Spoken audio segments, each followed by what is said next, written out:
Hello and welcome back to Off The Crossbar Euros Watch with myself, Regan Walsh, and as ever my co-presenter, Brad. How are you doing on this Wednesday morning? Oh, how we're doing. It feels like the calm before the storm. As today is a massive day for all those involved with English football. I mean, that's a But bit you more. can't. It sounds a bit much, but you can't deny how important today is. Well, it's not going to decide anyone's future. It can't be Whose future is it going to decide? England or Denmark. So one of them will make a final. Well, It's literally what this is about. well, yeah, but other than that, you're acting like it's life or death moment for Gareth Southgate. It probably will be if we don't lose in embarrassing circumstances. Not necessarily. FA want him to stay there, as we said a couple episodes back.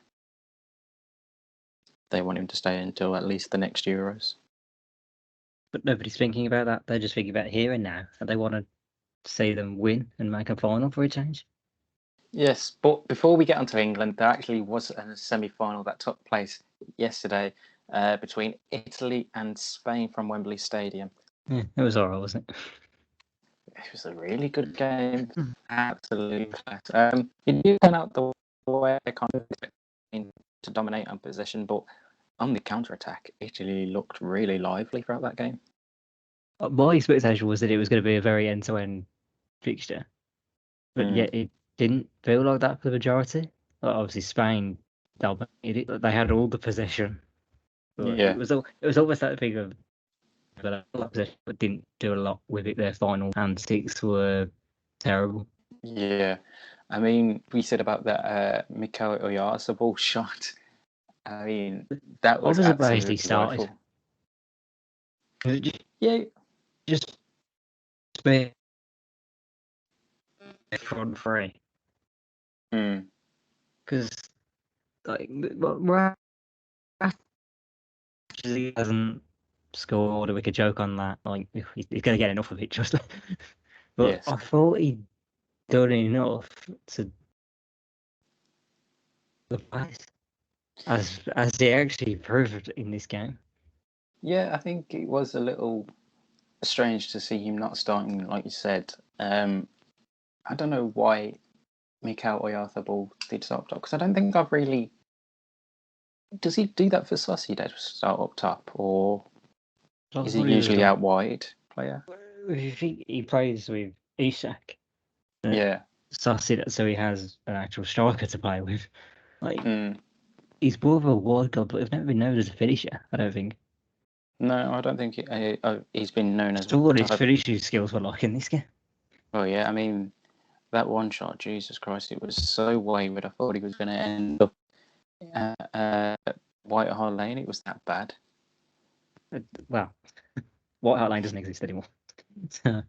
Well, the new White Hart Lane. Yeah. Either way, this game was absolute pure theatre. Yeah. You couldn't really call it.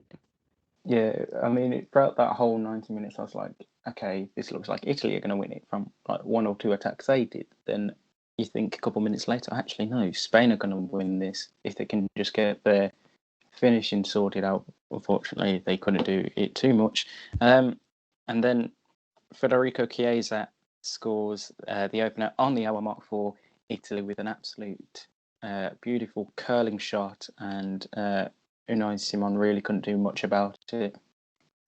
What do you mean not much Unai Simon? I'll get to him, the mad bastard. But I just want to start with Federico Chiesa because that man channeled in a Casino with the bend that he got, not just on the ball but his own body. Yeah, that was ridiculous, the amount of bend he got on that and himself. Like Chiesa's been, dare say, one of the best underrated players of the whole tournament. Yeah. Maybe he was Spain's best player. Italy. Did I mean? Yeah, I meant Italy. You know what I meant? Just. Yeah, I fully understand what you mean. Like, he has been really good this tournament. But I think it's because that whole Italy team have been really cool, and it's hard to decipher like one player at certain times, because like the opening two games you'd say Locatelli's been the best player, then you look at Jorginho, that's been good, Insigne, Spinazzola been good throughout the whole tournament. Don't start with the Jorginho stuff. Like, it's pulling out today. Like, where have they been? Yeah. But yeah, I think Chiesa has been one of them highly underrated players for Italy. Yeah, like he's caught off the back of a good season with Juventus as well. Well, personal good season for Juventus. It wasn't a good season for Juventus. But they're still in the Champions League. So you could count it as an okay season for them.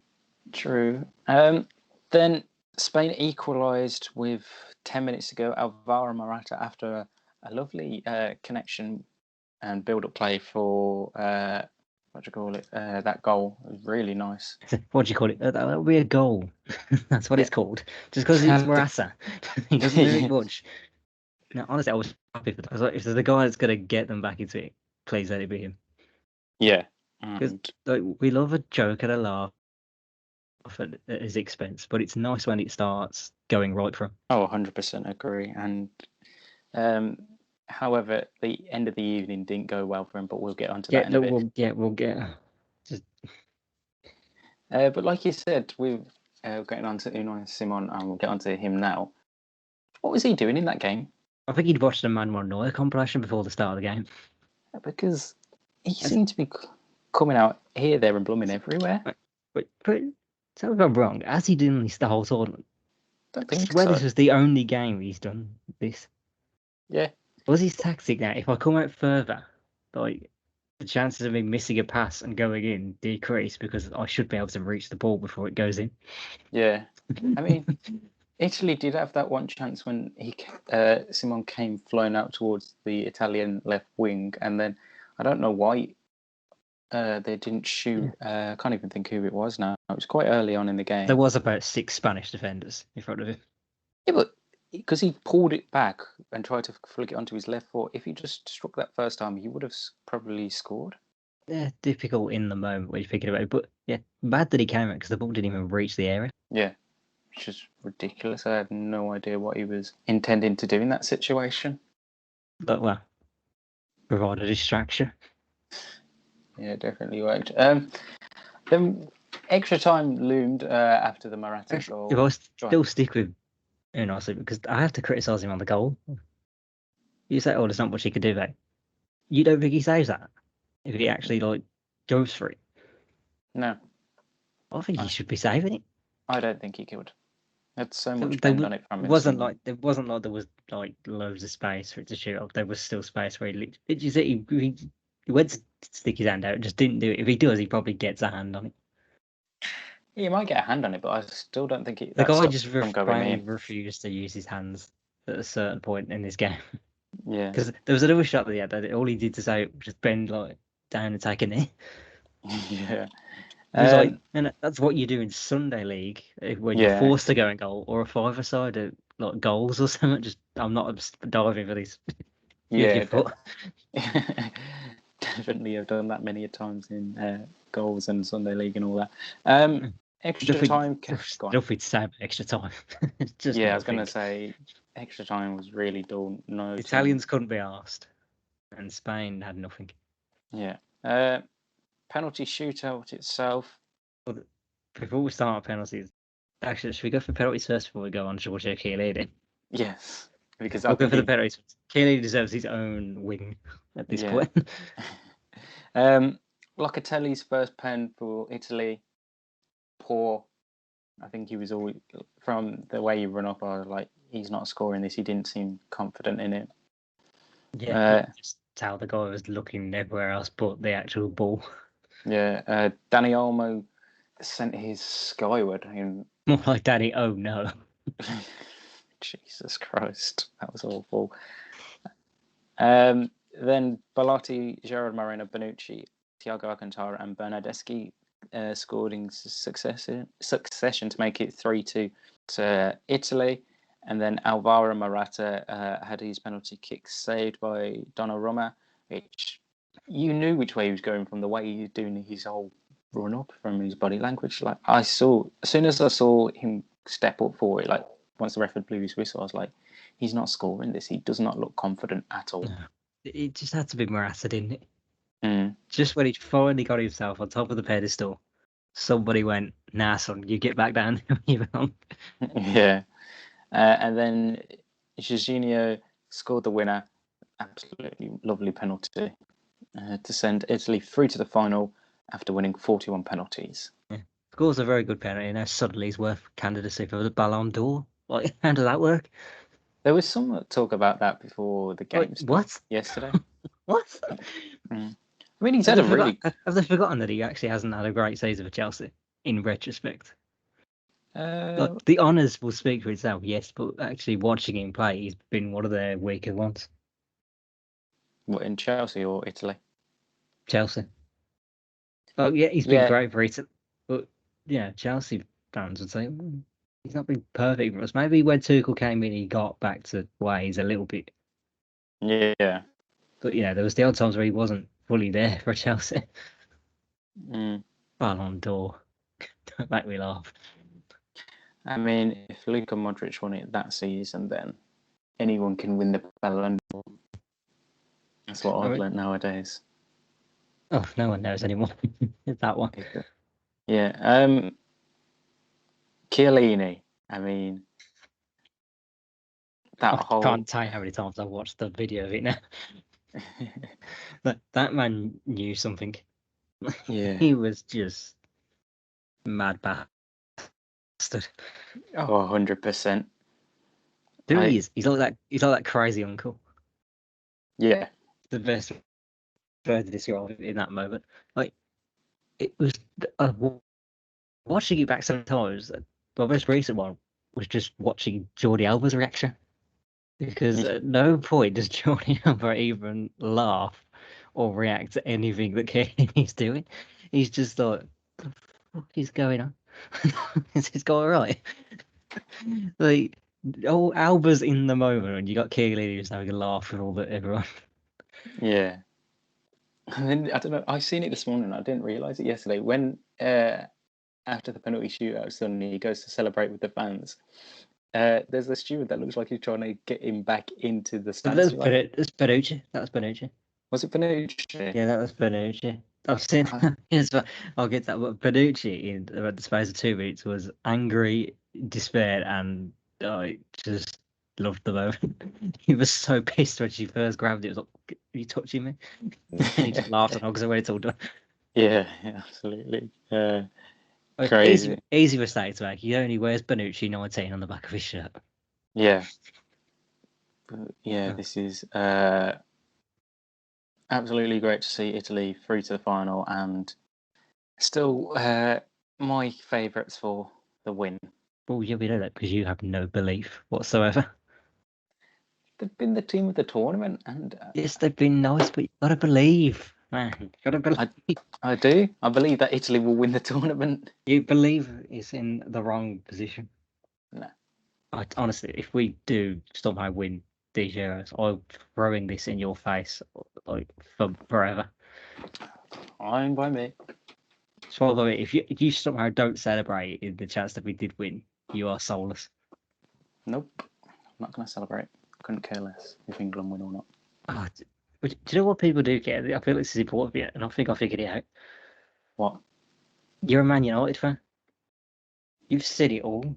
You've seen teams win shit so many times. But the average football fan, like me, never seen my team win shit. So this would genuinely be the first major trophy I've seen any of my teams win in my lifetime. Although, does the Peace Cup count? Well, no, because then we're saying the playoff final counts.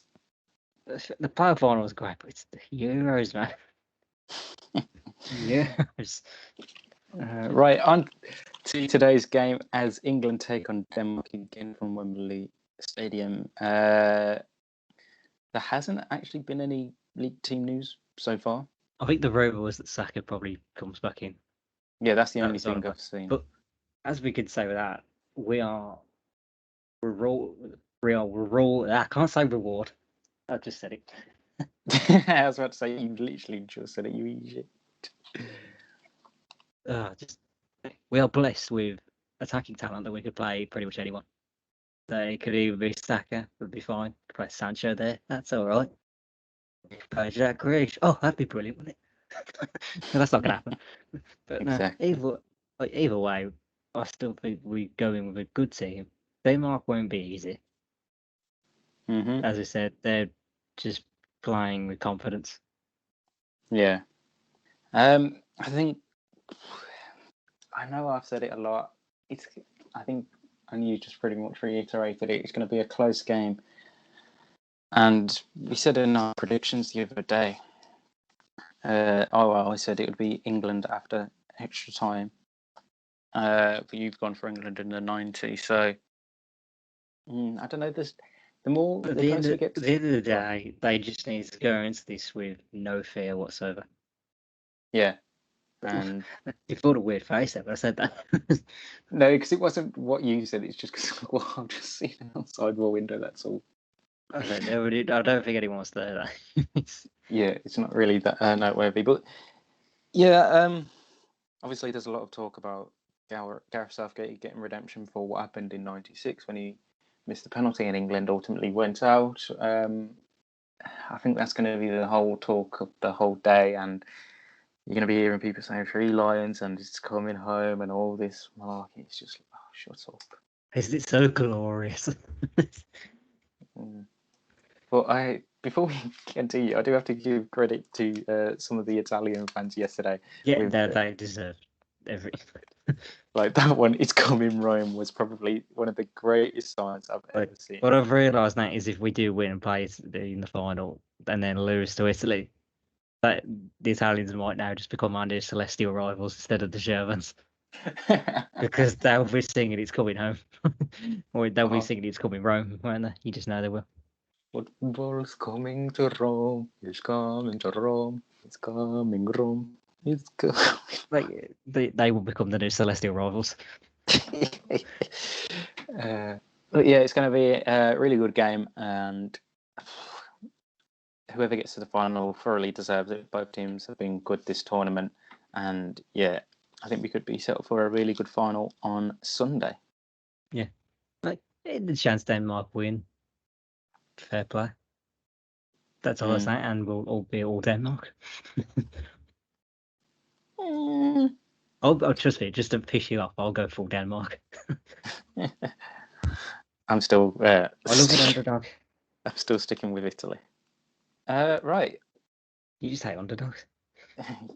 Yes. Has there been any transfer news that we've missed over the last few days? Not that I've seen. I think that's just way at the back of everyone's mind. Yeah. It's going to be interesting as, like we said, the tournament ends on this Sunday. So expect next week to be the day when it all picks up and gets full gas. PSG confirmed the signing of Achraf Hakimi yesterday from Inter Milan, and Sergio Ramos is set to be in Paris later on today to undergo his medical with the Parisian side. So it looks like they'll be getting their two signings over the line over the next few days. Getting a decent team together. Yeah.